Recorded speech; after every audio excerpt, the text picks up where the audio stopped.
মানে যে কথা জিজ্ঞেস করছো এটা আসলে আমার জেনারেশনকেই তুমি জিজ্ঞেস করছো আসলে, কারণ আমার জেনারেশনের আইডেন্টিটিটা কি সেটাই খোঁজ আমার ছিল 10-12 বছর আগে, 15 বছর আগে। সব থেকে বড় একটা ঘেটে থাকার কারণ ছিল যে আমাদের সময়ের যে ইন্টেলেকচুয়াল যাদেরকে দেখে আমরা বড় হয়েছিলাম তারা আমাদের থেকেও বেশি ঘেটে গেছিলো আর কি। হ্যাঁ, তার একটা মেজর কারণ হচ্ছে যে ক্ষমতা বদল হচ্ছে। আইডেন্টিটি ছিল না আমাদের গোটা জেনারেশনটারই যখন আমরা বড় হচ্ছিলাম, আজ থেকে 10-12 বছর আগে।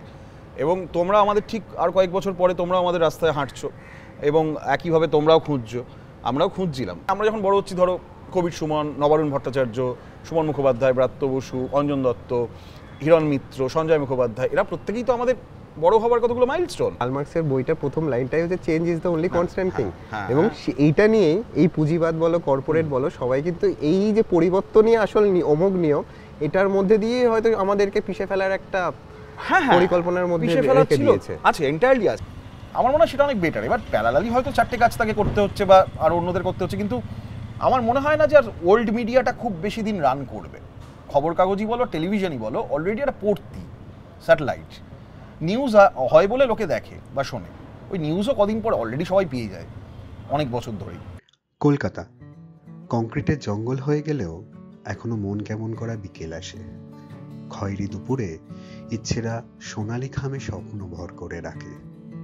সন্ধ্যাবেলা উড়াল নেয় পাখির দল, ঘরমুখ হয় ব্যস্ত বাগিস মন।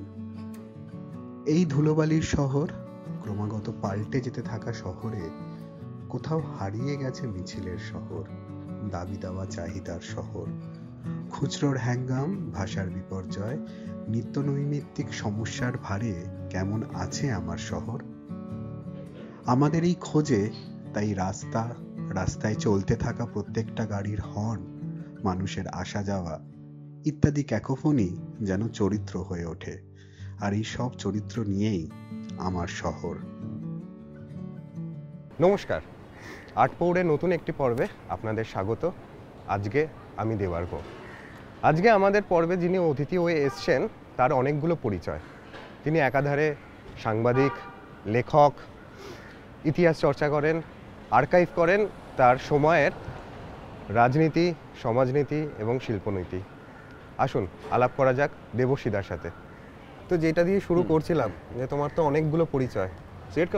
তুমি একাধারে সাংবাদিকতা করছো, নিউ মিডিয়া নিয়ে কাজ করছো, ইতিহাস চর্চা করছো, আর্কাইভ করছো। এই আর্কাইভের প্রসঙ্গে তোমার ট্রাম লাইন আমাদের আটপৌরে রোয়াক কোথাও একটা জায়গায় গিয়ে মিশে যাচ্ছে। নিশ্চয়ই। তাহলে তুমি আগে বলো, তোমার এতগুলো যে পরিচয়, এটার মধ্যে তোমার আইডেন্টিটি কোনটা?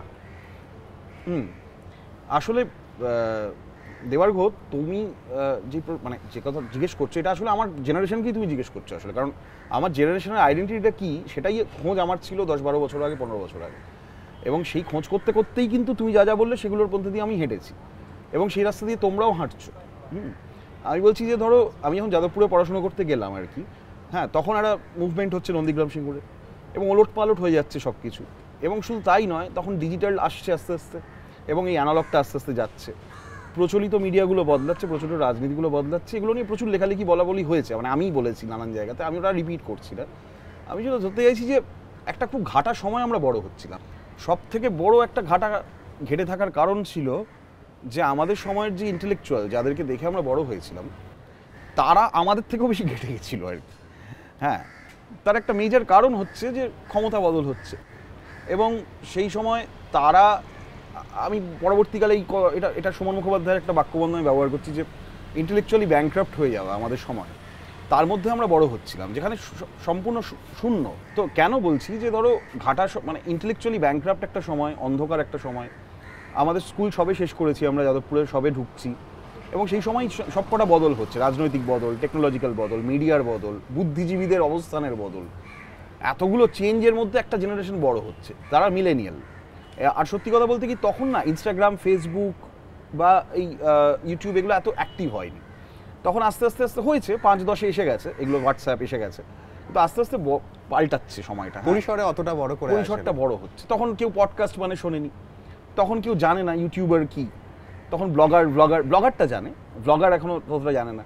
তো এই সময়টার মধ্যে দিয়ে আমরা বড় হচ্ছিলাম এবং মিডিয়ায় কি করা যায় সেটা ভাবছিলাম। আইডেন্টিটি ছিল না আমাদের গোটা জেনারেশনটারই যখন আমরা বড় হচ্ছিলাম, আজ থেকে 10-12 বছর আগে। এবং তোমরা আমাদের ঠিক আর কয়েক বছর পরে তোমরাও আমাদের রাস্তায় হাঁটছো এবং একইভাবে তোমরাও খুঁজছো, আমরাও খুঁজছিলাম।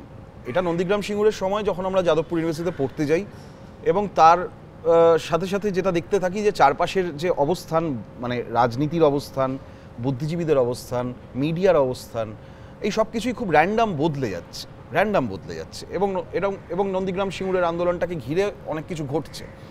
এবং আমরা খুঁজছিলাম যে আমরা তাহলে কী করবো, মানে আমরা কোন পথে যাব। আমরা যাদের দিকে তাকিয়েছিলাম, যে ইন্টেলেকচুয়ালদের দিকে, তারা আমাদের থেকে বেশি ঘেটেছিল আর কি।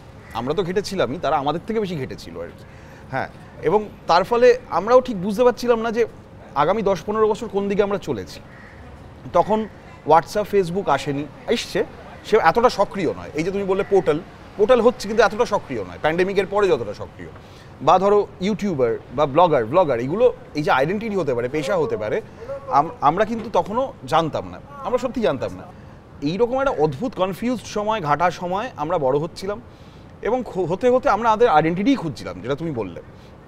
করতে করতে আমি আমার কথা বলতে পারি, আমি এই সময়তে একটা চাকরি পাই এবং এই সময় পত্রিকায় আমি জয়েন করি এবং সেখানে পুরোদস্তুর 6 বছর সাংবাদিকতা করতে শুরু করি এবং সেখানে আমাদের লেখালেখির সূত্রেই তোমাদের সাথে আমার আলাপ হয় এবং সেটা আজ থেকে প্রায় হয়ে গেল 10-12 বছর। একদম। এবং তোমরা দূর থেকে লেখা পড়তে, তোমরাও খুঁজছিলে বলে পড়তে, আমরা খুঁজছিলাম বলে লিখছিলাম এবং আমরা যাদের দেখে লিখছিলাম তারাও খুঁজছিল এবং খুঁজে পাচ্ছিল না। মানে আমরা যখন বড় হচ্ছি, ধরো কবির সুমন, নবারুণ ভট্টাচার্য, সুমন মুখোপাধ্যায়, ব্রাত্য বসু, অঞ্জন দত্ত, হিরণ মিত্র, সঞ্জয় মুখোপাধ্যায়, এরা প্রত্যেকেই তো আমাদের বড় হবার কতগুলো মাইলস্টোন।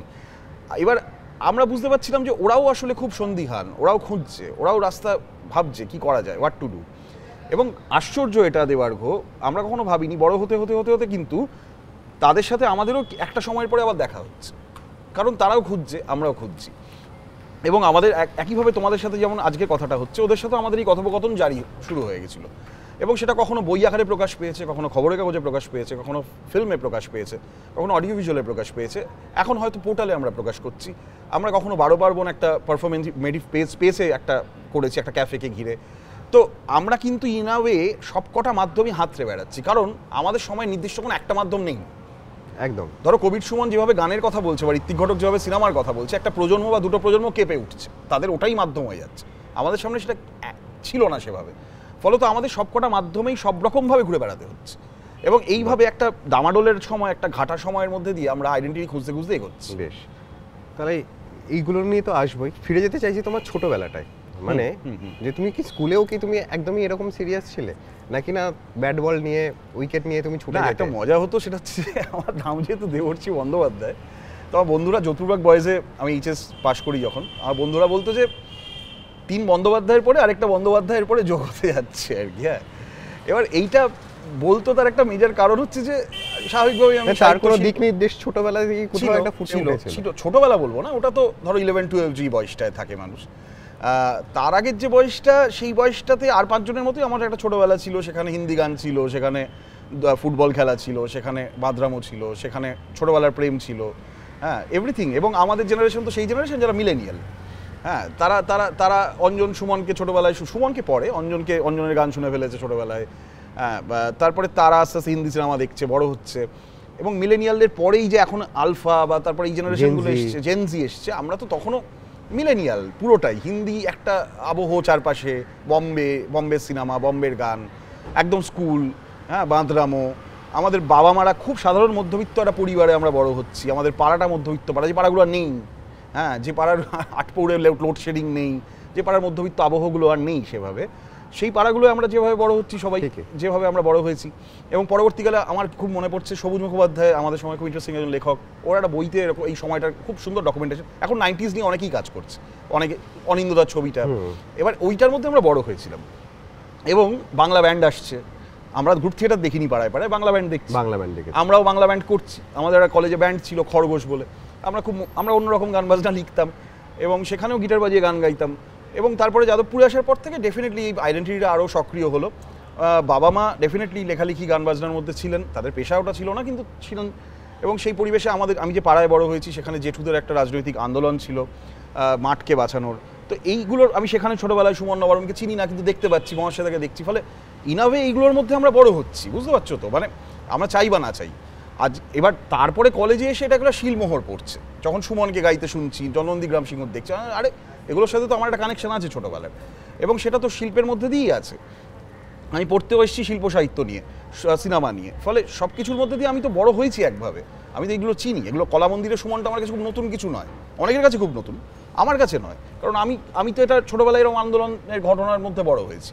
ফলে এগুলো আমার কাছে এইভাবে এসেছিলো খুব ছোটোবেলা থেকে, স্বাভাবিকভাবেই। হ্যাঁ, তাহলে এই যে তুমি পাড়া কালচারের কথা বলছো, যে পাড়াগুলো এখন আর নেই বেসিক্যালি, যে ছোটবেলায়। হ্যাঁ, তো এবারে দেখো আমার ওই আইডেন্টিটিটা তো কী হবে, মানে ওই মধ্যবিত্ত পাড়া থেকে বেরিয়ে আমি যখন যাদবপুরে ঢুকছি এবং এত কিছু বদলে যাচ্ছে চারপাশে, তাহলে আমি কি করব? এবং আমার এই জায়গা থেকে কিন্তু খোঁজটা ছিল যে আমার বইগুলো যেগুলো আমি লিখছি, ধরো আমার বইগুলো, আমার খবর কাগজের লেখাগুলো সংকলিত হচ্ছে, সেখানে আমার প্রজন্মের এই ক্রাইসিসটাই বারবার করে ঘুরে ফিরে আসছে, যে আমার প্রেমটার কী হবে, আমার রাজনীতিটা কী হবে, আমার আইডেন্টিটিটা কী হবে।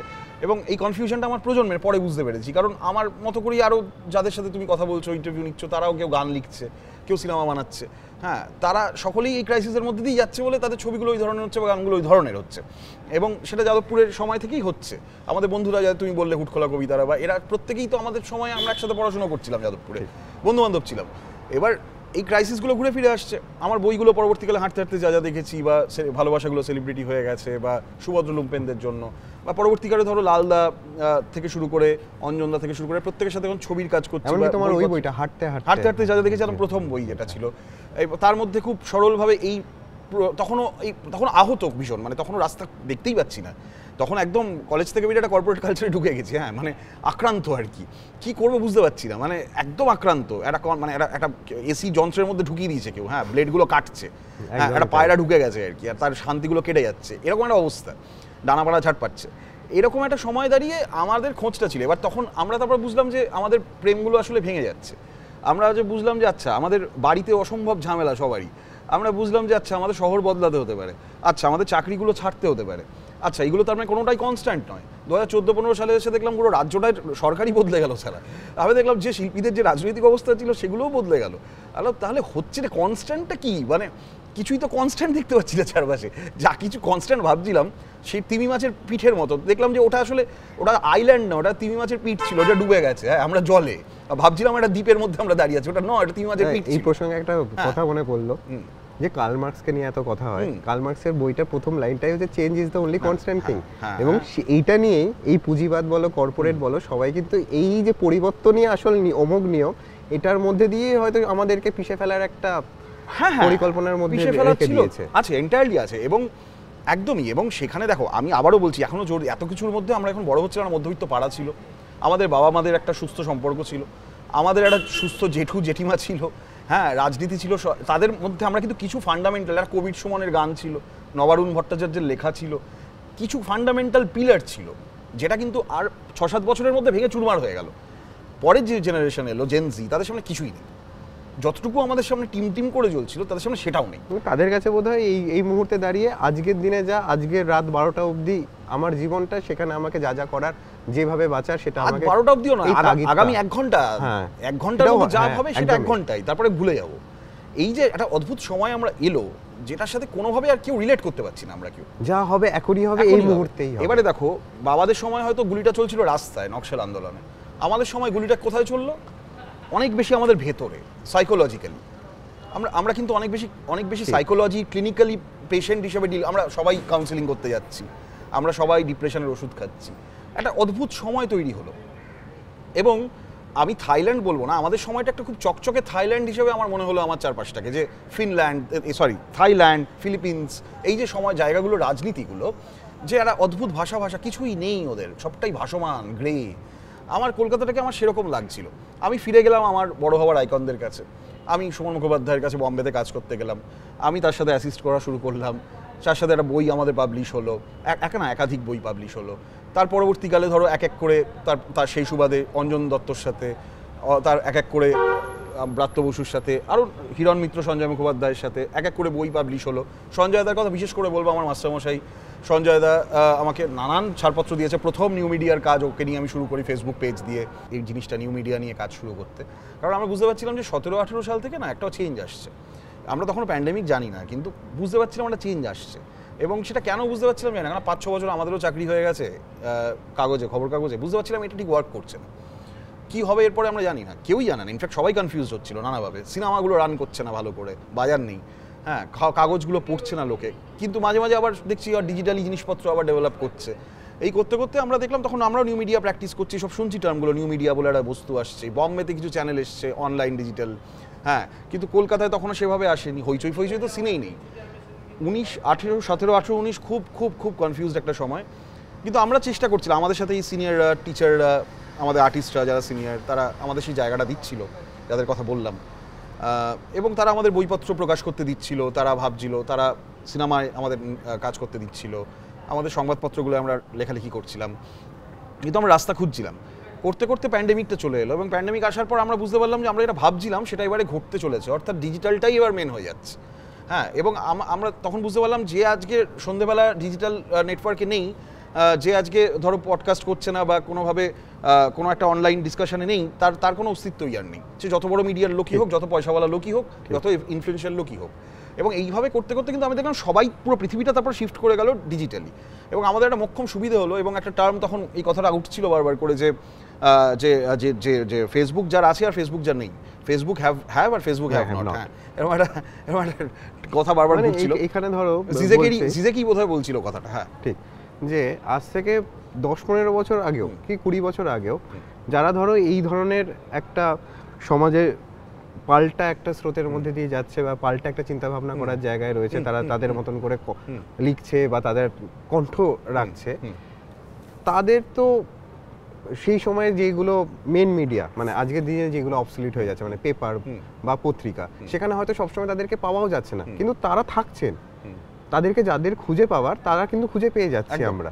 কিন্তু আজকের দিনে দাঁড়িয়ে এই যে প্ল্যাটফর্মগুলো, মানে ডিজিটাল মিডিয়া, এতটা কেন তোমার মনে হচ্ছে যে প্রাসঙ্গিক? মানে এখানে না থাকলে তুমি যতই তোমার স্বর রাখো, সেই স্বর যদি মানুষের কাছে না পৌঁছায়, তাহলে হয়তো কোথাও তুমি একটা অবসলিট হয়ে যাওয়ার একটা, হ্যাঁ, তার কারণ হচ্ছে পুরো পৃথিবীটা কিন্তু এখন নেতৃত্ব দিচ্ছে টেকনোলজি, তখন তো সেটা দিচ্ছিল না, তখন তো টেকনোলজি নেতা হয়ে যায়নি, তখন অবধি বইপত্র নেতা ছিল, সিনেমা বড়জোর নেতা। এক্ষুনি আমরা যেটা নিয়েই কথা বলছিলাম, এই যে পাড়াগুলো হারিয়ে যাচ্ছে, ইনফ্যাক্ট আমরা যে পাড়াটাই যে বসে আছি, এই সাউথ কলকাতার পাড়া, কিছু বছর আগেও অবধিও এই পাড়া দিয়ে সত্যজিৎ রায়, ঋত্বিক ঘটক, মৃণাল সেন, সুনীল গাঙ্গুলি, তারাপদ রায় সবাই যাচ্ছিলেন, এক এক করে শতবর্ষও সব পেরোলো। গত বছর সত্যজিৎ রায়ের গেলেন, মৃণাল সেনের গেলেন, ঋত্বিক ঘটকের চলছে, বাদল সরকারের চলছে।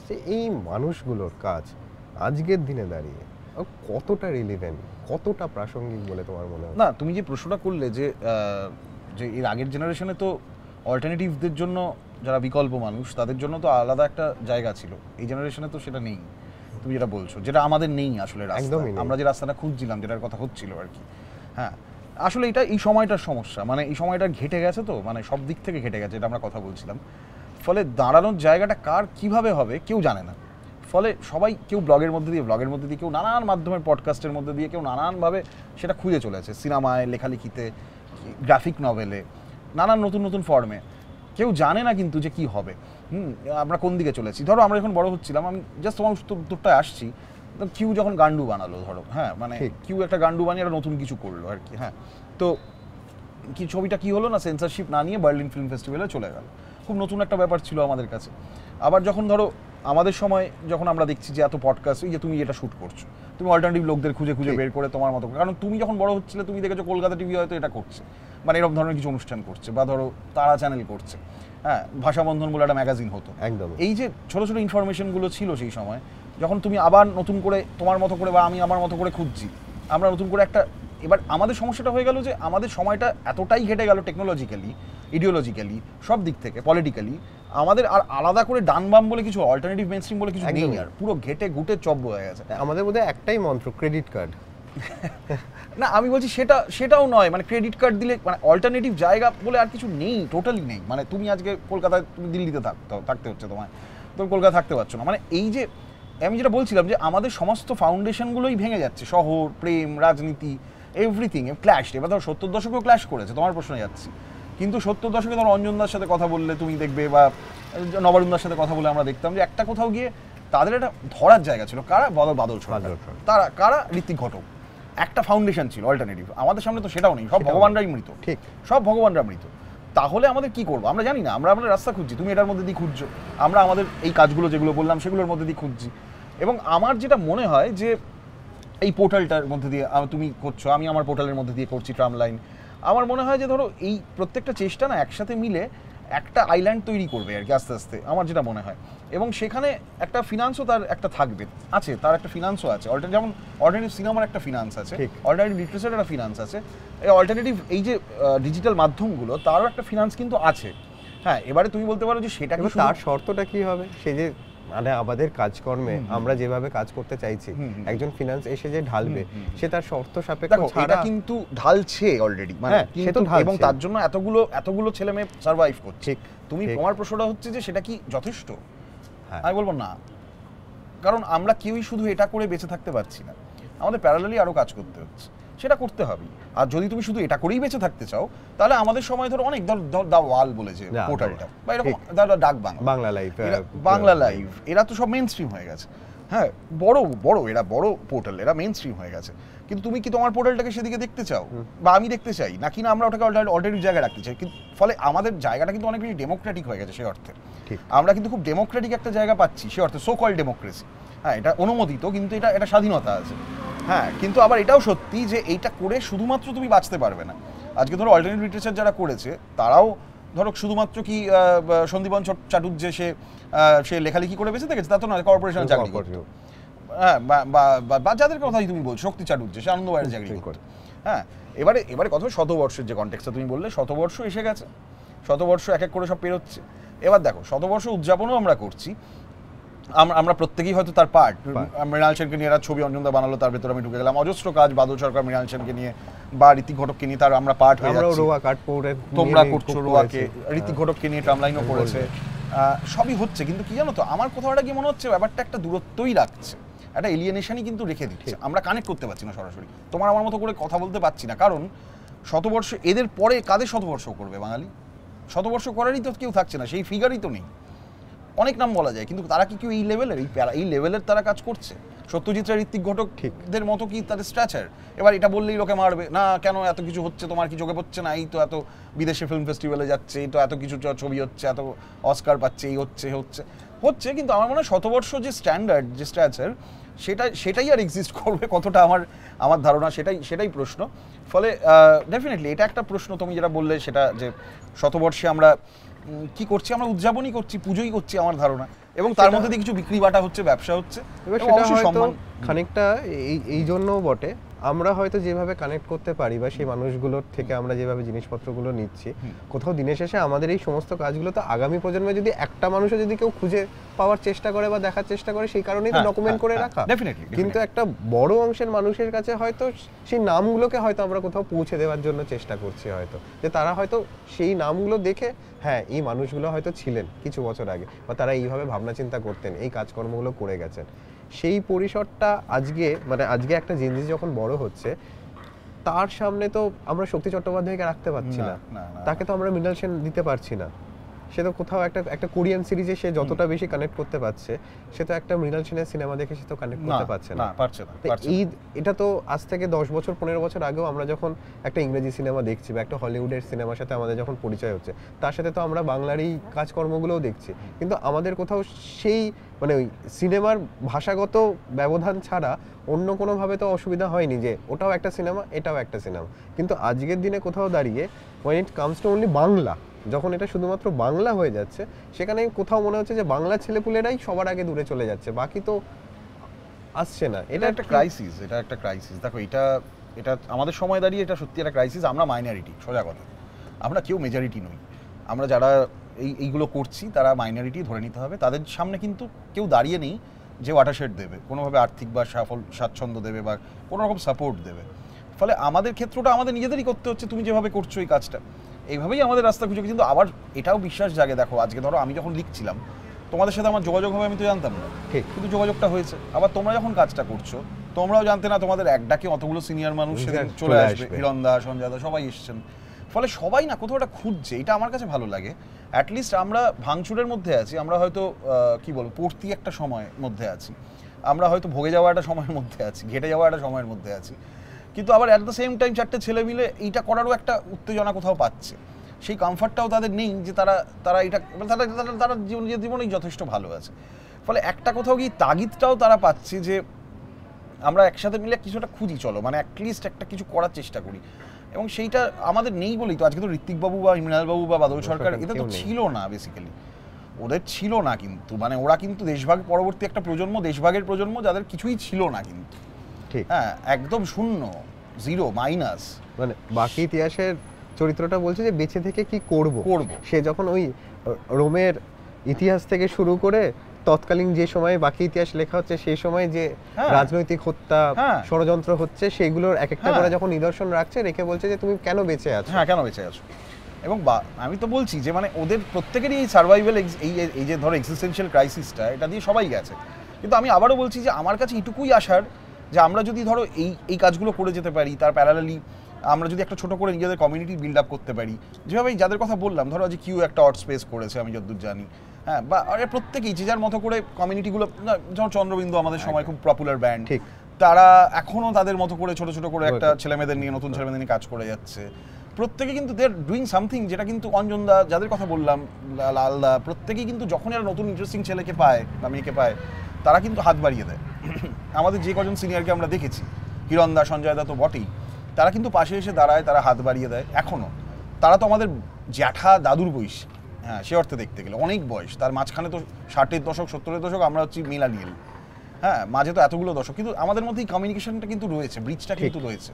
তেমনি আমার একটা বিশ্বাস হয় যে এইটা থেকেই যাবে, হয়তো সেটা ছোট হয়ে যাবে, আরও অল্প লোক সেটা করবে, কিন্তু তারা যা চলছে তার বাইরে গিয়ে তাদের বিরুদ্ধে একটা ভাষাই কথা বলবে এবং তারা প্রতিবাদই জানাবে, তারা মেনে নেবে না যা কিছু চলছে, এবং কোথাও একটা গিয়ে তারা তাদের মতো করে একটা জীবন খুঁজে পাবে বলেই আমি আশা রাখি। কারণ আমার চারপাশে বহু ছেলেমেয়ে কিন্তু সেটা করছে না, ভাবে তুমি করছো, যে দিল্লিতে গিয়ে একটা সম্পূর্ণ অন্যরকম একটা কাজ করছো, যারা যে শ্যুট করছে ওরা করছে। ফলে আমি তো দেখছি আমার চারপাশে, আমি তো ইনফরমেশন পাচ্ছি, তারা গড়িয়াট মোড়ে একদিন বিকেলবেলা মিট করে একটা আবার ভিডিও শ্যুট করছে অন্য রকমের। ফলে আমরা কিন্তু যথেষ্ট রেসপন্সিবল আমাদের সময় দাঁড়িয়ে।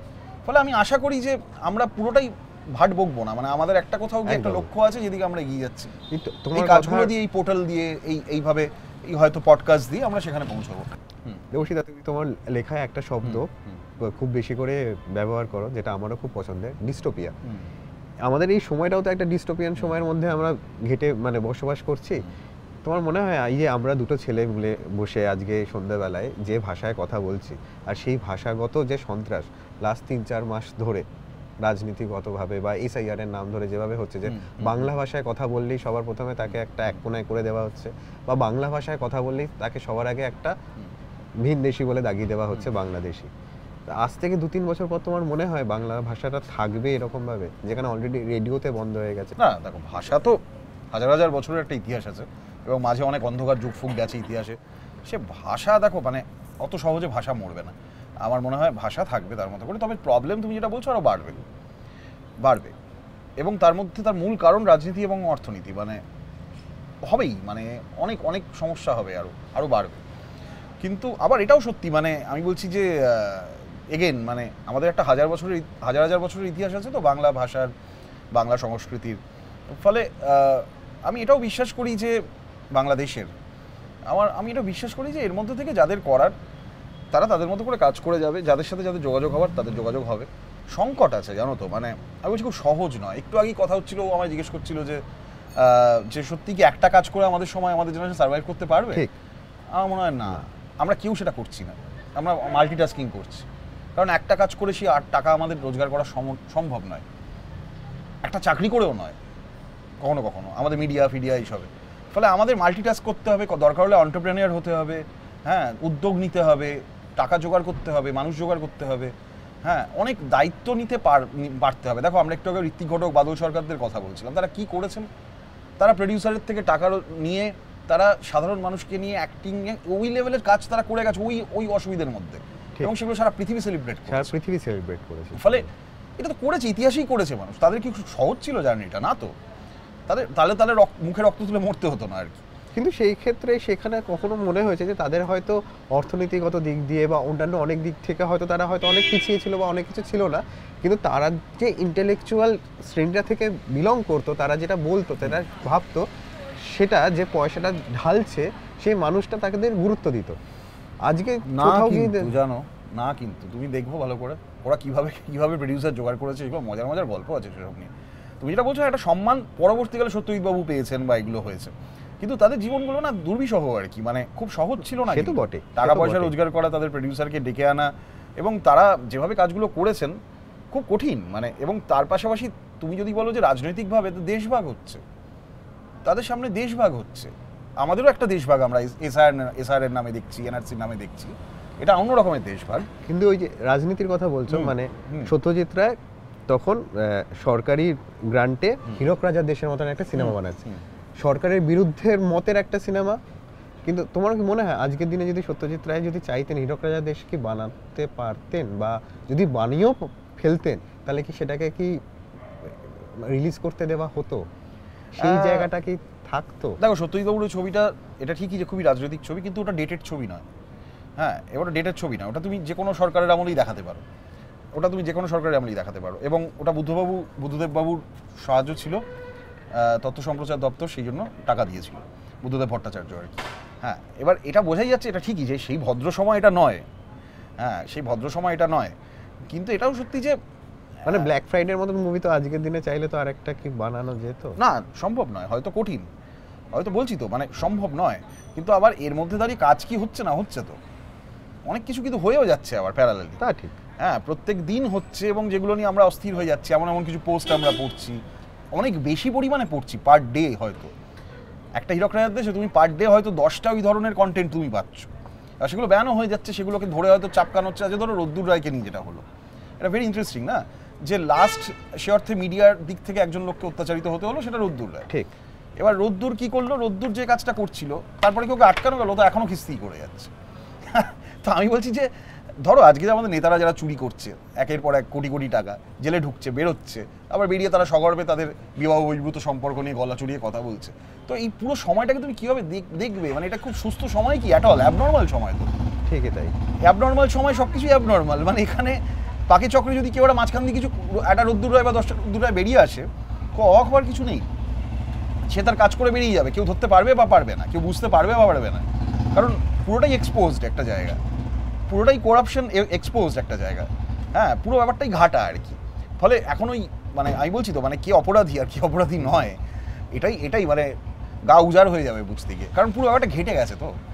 ফলে আমি আবারও বলছি, মানে এখন কিন্তু এটা ভোলাটাইল সময় বলেই তোমার অনেকগুলো সম্ভাবনাও থাকছে কিন্তু, যে তুমি ডান পাশ বাম পাশ দিয়ে করে বেরিয়ে যাবে, করছেও অনেকে, কিন্তু আবারও বলছি করছেও অনেকে আর কি, যে যার নিজের মতন করে একটা। হ্যাঁ, কারণ রেজিস্ট্যান্স তো এখানে তো দেখো সে অর্থে ফাশিজম নেই, তুমি ইরানে এটা করতে পারবে না, তুমি পারবে না, কিন্তু এখানে তুমি ইসরায়েলের গিয়ে এটা করতে পারবে না, কিন্তু এখানে তুমি পারছো, এখনো তো সেই জায়গায় যাইনি। ফলে আমি আশাবাদী আর কি, আমাদের দলটা হয়তো ছোট হয়ে আসবে, কিন্তু আমি আশাবাদী যে আমরা আমাদের স্ট্রেংথ দিয়ে কাজটা করে যেতে পারবো। আমার মনে হয় কিছু লোক থাকবে ডেফিনেটলি, আমি আশাবাদী। আমরা একদমই আমাদের শেষের দিকে চলে এসেছি, যেটা দিয়ে শুরু করেছিলাম, তোমার বিভিন্ন রকমের যে কাজকর্ম এবং তার পরিচিতি, সেখানে তুমিও সাংবাদিকতা দিয়েই তোমার জার্নিটা শুরু, আমিও আমার জার্নিটা সাংবাদিকতা দিয়ে শুরু করে, তারপর তুমি তোমার মতন করে পোর্টাল দিয়ে আর্কাইভ করে রাখার চেষ্টা করছো, আমিও ডকুমেন্ট করে রাখার চেষ্টা করছি আমাদের সময়টা। এই যে সাংবাদিকতারও তো একটা ধরন চেঞ্জ হয়েছে, যে যখন শুরু করেছিলে আমরা এক রকমের দেখেছিলাম, তার একটা এস্থেটিক ছিল, তার একটা আইডিওলজি ছিল, এখন যেগুলো নেই, এখন পুরোটাই সেটা একটা ঘেটে ঘয়ের মতন জায়গায় চলে যায়। তা এই সময় দাঁড়িয়ে বা আজ থেকে আর 4 বছর পর দাঁড়িয়ে তোমার কি মনে হচ্ছে যে সাংবাদিকতা বা জার্নালিজম কি অবস্থা, বা কোন স্ট্রিমের মধ্যে দিয়ে, বা মানে কোন লজির মধ্যে দিয়ে থাকবে? হ্যাঁ, আমি তোমাকে একটু আগেই যেটা বলছিলাম, আমার বারবারই মনে হয় যে এটা পুরোটাই দেখো আরো ইন্ডিভিজুয়াল হবে, সংগঠন সংস্থা থাকবে না, তোমাকে একটু ব্যক্তি সংস্থা হয়ে উঠবে। হ্যাঁ, দাঁড় করাচ্ছি, সেটা হচ্ছে তোমার কি মনে হয় যে কমিউনিটি কালচার, মানে যে কোনো শিল্পের বা ক্ষেত্রে এই টার্মটা আজ থেকে 1-2 বছর আগে খুব প্রাসঙ্গিক হয়ে উঠছে, এই কোভিডের সময় থেকে, যে কোনো কাজের সূত্রে কমিউনিটি, ওটাই বলছি তো সেটা খুব কতটা জরুরি না হয়ে উঠবে। মানে আমি সেটাই তো বলছি যে একজন ইন্ডিভিজুয়াল অনেক বেশি ইম্পর্টেন্ট হয়ে উঠবে, কারণ সেই একটা কমিউনিটি হয়ে উঠবে, একটা ইন্ডিভিজুয়ালকে ঘিরেই একটা কমিউনিটি হয়ে উঠবে। একটা সংস্থা বা একটা সংগঠন শুধু কমিউনিটি হোল্ড করবে না, একটা ব্যক্তিই করবে বলে আমার ধারণা। তুমি আজকে একজন একটা উদ্যোগ নিয়ে 4 জনকে নিয়ে কাজটা করছো, আগামী দিনে হয়তো 40 জনকে নিয়ে করবে, এবং তুমি হয়তো স্পন্সরও পেয়ে যাবে। ঠিক, আমি তো বলছি যে ওই দিকেই যাচ্ছে পুরো ব্যাপারটা। ফলে আমার মনে হয় যে আমরা যদি একটু দায়িত্ব নিই, উদ্যোগ নিই, রিস্ক নিই, পরিশ্রম বেশি করি, নিজেরাই উদ্যোগপতি হওয়ার চেষ্টা করি, আমরা নিজেরা এটাকে বিজনেস হিসেবে দেখি, অন্টারপ্রেনিয়ার হিসেবে দেখি, হ্যাঁ, আমরা এটাকে একটা স্বাধীন সংগঠন হিসেবে যদি দেখি, আমার মনে হয় কাজটা অনেক সহজ হবে, যেটা অনেকে করছে, অনেকে সাকসেসফুলি করেও ফেলেছে। আজ আমি জানি মফস্বলে এরকম অনেক অফিস আছে ডিজিটাল মার্কেটিংয়ে যারা রীতিমতো কর্মচারী রেখে কাজ করায়, টাকা পয়সা দেয়, বাচ্চা বাচ্চা ছেলেমেয়েরা। ফলে এই দিকে অলরেডি জেনারেশনটা রান করছে, আমার মনে হয় সেটা অনেক বেটার। এবার প্যারালালি হয়তো 4টে কাজ তাকে করতে হচ্ছে বা আর অন্যদের করতে হচ্ছে, কিন্তু আমার মনে হয় না যে আর ওল্ড মিডিয়াটা খুব বেশি দিন রান করবে। খবর কাগজই বলো, টেলিভিশনই বলো, অলরেডি একটা পড়তি স্যাটেলাইট নিউজ হয় বলে লোকে দেখে বা শোনে, ওই নিউজও কদিন পর অলরেডি সবাই পেয়ে যায়, অনেক বছর ধরেই সার্চ করে পেয়ে যাচ্ছে মোবাইলে। এটা আর বেশি দিন নয়, আমার মনে হয় না যে ওখানে কোনো ভবিষ্যৎ আছে। পুরোটাই নিউ মিডিয়ার দিকে থাকবে এবং পুরো জিনিসটাই হয়তো ইন্ডিভিজুয়াল যাদের ট্যালেন্ট আছে তারা তাদের মতো করে মার্কেট স্পেস নিয়ে তারা ফিনান্স জোগাড় করে ছেলেমেয়েদের নিয়ে কাজটা করবে, আমার ধারণা সেদিকেই যাচ্ছে। যেভাবে একটা ইন্ডিপেন্ডেন্ট সিনেমা তৈরি হতো এতদিন, মানে ওই এগেন সত্যইবাবুরা করেছে, সেই ফরম্যাটেই হয়তো আগামী দিনে ডিজিটাল ব্লগ, পডকাস্ট এগুলো আরও বাড়বে।